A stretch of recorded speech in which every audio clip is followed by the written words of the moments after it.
అదరగొట్టే కారం రంగు రుచి ఆచి కారం పొడి 574 టీఎంసీలకు పోను. ఇప్పుడు అదనంగా ఈ 45 టీఎంసీలు కానీ ఇవి కానీ అదనంగా రావాల్సిందే. వస్తే మాకు సస్యామలం అయిపోతాయండి మా అన్ని జిల్లాలు కూడా. ఇప్పుడు మీరు ఒకటి 36 లక్షల ఎకరాలు సాగుకు అనువైన భూమి ఉంది మా మహబూబ్నగర్ జిల్లా. అటువంటి దాంట్లో ఇలా 6-7 లక్షలు కూడా మాది వార్తలేదండి ఇంత ఈ రోజు వరకు.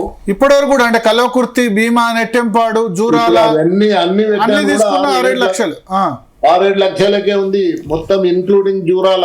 మరి కేసీఆర్ వలసలు ఆగిపోయినాయని చెప్పారు.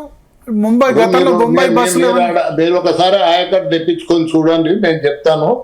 తర్వాత ఇప్పుడు నేను ఇంకోటి అంటున్నాను, నల్గొండల 17 లక్షల ఎకరాలు సాగు కన్వైంది ఉంటే 14 లక్షల ఎకరాలు వాడుతుంది. ఇంకా వాళ్ళు బండ్లనే గండి కొడతారంటే ఎట్లా అండి ఇది? డిండి ప్రాజెక్ట్ వద్దంటారు మీరు. డిండి ప్రాజెక్టు అంటే ఎస్ఎల్బిసి డిండి ప్రాజెక్ట్. అది ఎస్ఎల్బిసి టనల్ డిండి కోసము ఏదైతే ఇప్పుడు మీరు చెప్పినరో, ఏదైతే మనం మునుగోడు దేవరకొండ ప్రాంతాలకే మెయిన్ గా దాంట్లోకి వెళ్ళి ఇవ్వాల్సింది నీళ్లు. అంటే 3,41,000 ఎకరాలు. అటువంటిప్పుడు దానికి ఇవ్వాలి అండి మనము. దేవరకొండకి ఇవ్వకపోవడము, మునుగోడుకి ఇవ్వకపోవడము దానంత అంటే తప్పు ఇంకోటి లేదు. నేను అట్లా మాట్లాడలేను. మీరు దాన్ని తొలతారా టనల్ ను పక్కనంగా ఒక 50 మీటర్లు తిప్పి అది కంప్లీట్ చేయండి. మీకు అసలు నీళ్లు మళ్ళా ఉరికి సాగర్లా పడతాయి. అంత 9.2 డయామీటర్లు ఉంది అది. ఆ ప్రెషర్ మీద వచ్చినప్పుడు దానికి అంటే ఈ సంవత్సరం మాదిరిగా వస్తే 40-50 టీఎంసీలు 60 టీఎంసీలు నీళ్ళు వస్తాయి. ఇప్పుడు అందుకోసము నేను ఒకటే అంటే నేను మీ ద్వారా నేను ఈ ముఖ్యమంత్రికి కానీ లేకపోతే గతంలో ఉండేటువంటి అది కానీ ఇక్కడ ఉండే బీజేపీ పార్టీ వాళ్ళకి కానీ విజ్ఞప్తి చేస్తున్నా, ఇది పాలమూరయ ఎంత వెనుకబడ్డ ప్రాంతము, ఇన్నేళ్లు మేము సఫర్ అయినాము. ఇప్పుడు నేను పట్టుబట్టినప్పుడు పాపం ఆ రోజు చంద్రబాబు నాయుడు నేను పవర్ పాయింట్ ప్రజెంటేషన్ చేసినాక ఆయన ప్రాజెక్టులో శాంక్షన్ ఇచ్చిండు. ఏ ప్రాజెక్టు? మాది కల్వకుర్తి. కల్వకుర్తి రావడం మీ వల్లే జరిగింది. 20 టీఎంసీలకు మీరే మొత్తం సూత్రధారి. ఆ రోజు నేను పట్టుబట్టి సార్ను అంటే సార్ ఒప్పుకున్నాడు, మీటింగ్ పెట్టిండు. మీటింగ్ లో సీతాపతిరావు కొద్దిగా అడ్డం చెప్పకపోతే నేను కొద్దిగా గట్టిగా మాట్లాడినాను. సార్ అన్నాడు ఇది ఆ జిల్లాకి ఎంత చేసినా తప్పు లేదు కానీ అని చెప్పిండు. అంటే చంద్రబాబు హయాంలో నిజంగా అన్యాయం జరిగిందన్నమాట వాస్తవం కాదు. అరే మళ్ళీ 20 టీఎంసీ అంటే మనకు అంటే నికర జలాలు ఇచ్చిండు భీమా ప్రాజెక్టుకు. అంటే అది అన్యాయం ఏం కాదు కదా. ఇంతవరకు మళ్ళీ ఒక 10 టీఎంసీలు తీసుకురాలేదు కదా మనం. అష్యూర్డ్ వాటర్ 20 టీఎంసీలు భీమాకు అక్కడ ఇవ్వడం, చంద్రబాబు మీరు ప్రజెంటేషన్ ఇవ్వడం, చంద్రబాబు చేయడం వల్ల జరిగింది. అంతే కదా. మేము అప్పుడు అంటే డిస్కస్ చేసుకుని సార్ ఇట్లా ఉంది అంటే 30 టీఎంసీలు దాంట్లో వస్తున్నాయంటే ఇది మన రీజనరేషన్ అవుతుంది కదా. అది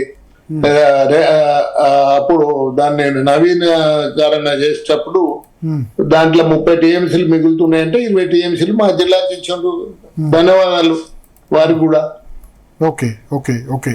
సో అంటే ఇప్పుడు 100 టీఎంసీలు మీరు కావాలంటారు. 100 టీఎంసీలు ఇవ్వడం సాధ్యమా? మరి ఇప్పుడు ఎవరి తక్కువ అయితే సార్ ఇప్పుడు ఫ్లడ్ వాటర్ వచ్చినప్పుడన్నా మేము 100 టీఎంసీలు 100 టీఎంసీలు అంతకంటే ముందరున్న వాటర్ ను ఇట్లా ఇప్పుడు యూటిలైజ్ చేసుకుంటా పోతే మేము ఎంతైనా వాడుకునే వీలు ఉంటది సార్ మాకు.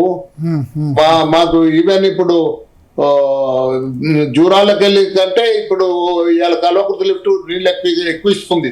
2 మోటార్లైనా దగ్గర 2 లక్షలన్నర పారిస్తున్నాం ఇప్పుడు.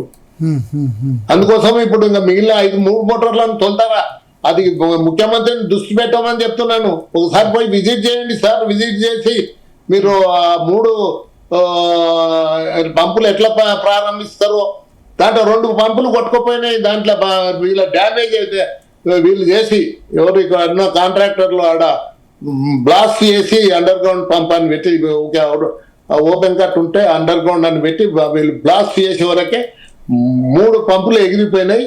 ఇవాళ దాంట్లో 2 పంపులు ఏమో 20 పంపులు రిప్లేస్ చేయాలని చెప్పి వాళ్ళు రిపోర్ట్ కూడా ఇచ్చిండ్రు BHEL. కానీ ఏం పట్టించుకోరా వీళ్ళు ఎన్ని దినాలా అది 20లా ఎంత దుర్మార్గం ఇది. 4-5 ఏళ్ళు అయితే కూడా మీకు అంటే దాని రిపేర్లు కావు.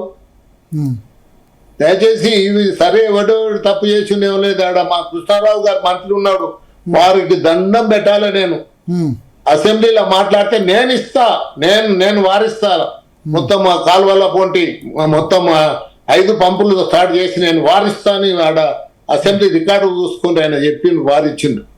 మొత్తం సొరంగం గుడిపల్లి కాడ సొరంగం తక్కువనే వేసిండు. 9 మీటర్లు ఉంటే 7 మీటర్లు ఎవడన్నా ఎక్కువ చేయమంటారు కానీ ఈ మహాత్ముడు అట్లా. కానీ ఆయనను మంచిగా అనుకుంటారు ప్రజలు. పార్టీలు కూడా అటువంటి వాళ్ళకి మంచిగా టికెట్లు ఇస్తాయి. అది మీకు మొన్న టికెట్ వచ్చి ఉంటే వేరే విధంగా ఉండదు అంతేనా? కాంగ్రెస్ నాకు టికెట్ వచ్చింటే వీళ్ళకి ధైర్యం ఉండున్నాయా పాలమూరు రంగారెడ్డికి వెళ్ళి గండి కొట్టి నీళ్లు తీసుకొని పోతాం అని చెప్పని. ఎందుకు మరి నాగం జనార్దన్ రెడ్డికి తెలంగాణ గురించి ఫైట్ చేశారు, నగారా సమితి పెట్టారు, సొంతంగా రిజైన్ చేశారు. తెలంగాణ వచ్చినప్పటి నుంచి ఒక్క పదవి కూడా రాలే, ఎమ్మెల్యే కాలే, ఎంపీ కాలే, ఏది కాలే. ఇప్పుడు నేను పదవుల కోసం కొట్లాడలేదండి. 69లో విద్యార్థి నాయకునిగా కొట్లాడినా. మొన్న అంటే ఇప్పుడు ఉద్యమాన్ని మీరు చూసిండ్రు, ఎంత 10 జిల్లాల్లో ఎట్లా తిరిగినా, ఎంత పెద్ద మీటింగ్లు పెట్టినా, ఆఖరుకు ఎల్బీ నగర్లు పెట్టిన మీటింగ్ లక్షలాది మంది వచ్చిండ్రు. దానికి దీనికి సంబంధం లేదు. ఉద్యమాన్ని కాపాడుకుంటూ పోయినా, ఉద్యమాన్ని కొనసాగించేటందుకు నా ప్రయత్నం నేను చేసిన నగార సమితి పెట్టి ఇవాళ ఇప్పుడు కానీ నేను ఇప్పుడు మరి కేసీఆర్ మరొకసారి ఉద్యమం నీళ్ల విషయం చాలా రోజుల తర్వాత తీసుకొచ్చారు. అంటే మరొకసారి తెలంగాణ వాదాన్ని లేపే ప్రయత్నం చేసే ప్రయత్నమా, నిజంగా అన్యాయం మీద గొంతెత్తే ప్రయత్నమా?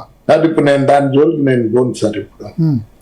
ఇప్పుడు ఎందుకంటే ఇప్పుడు ఒకటి భరత్, ఇప్పుడు మనం నాకు ఇప్పుడు దీనికి కాలువలు అయిపోయి, ప్రధాన కాలువలు పిల్ల కాలువలు అయిపోయి, డిస్ట్రిబ్యూటర్ అయిపోయి, దానికి ల్యాండ్ మొత్తం అసైన్మెంట్ ల్యాండ్ అయితే ప్రొక్యూర్ చేసి పనులు ప్రారంభించి ప్రజలకు మేలు చేయమని చెప్పండి. నాకు అన్ని పదవులు ఇచ్చినట్టే, మొత్తం ప్రజలు ఇచ్చినట్టే, అన్ని పార్టీలు కలిసి ఇచ్చినట్టే, నాకేం అది లేదు.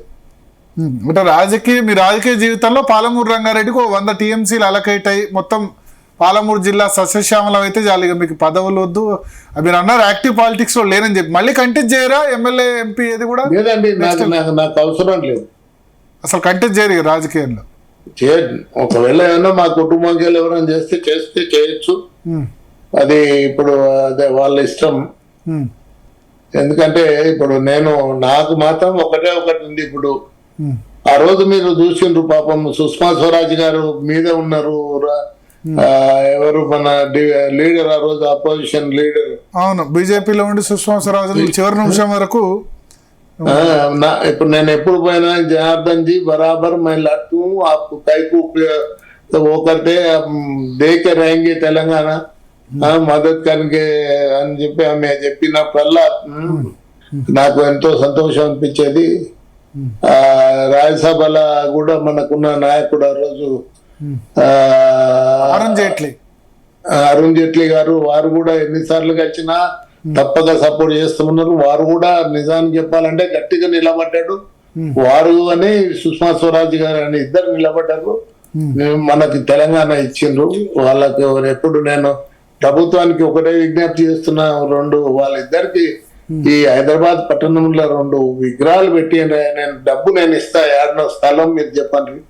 సుష్మా స్వరాజ్, అరుణ్ జైట్లీకి ఇద్దరు కూడా తెలంగాణ సాధనలో వాళ్ళిద్దరు కూడా కీలకం.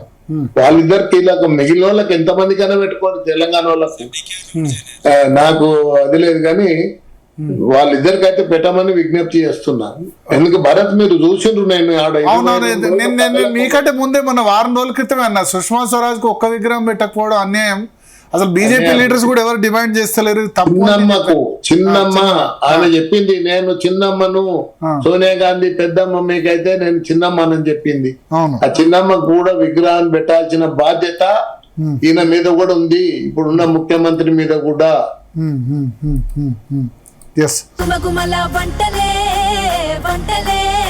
తెరకొట్టే కారం రంగు రుచి ఆచి కారం పొడి.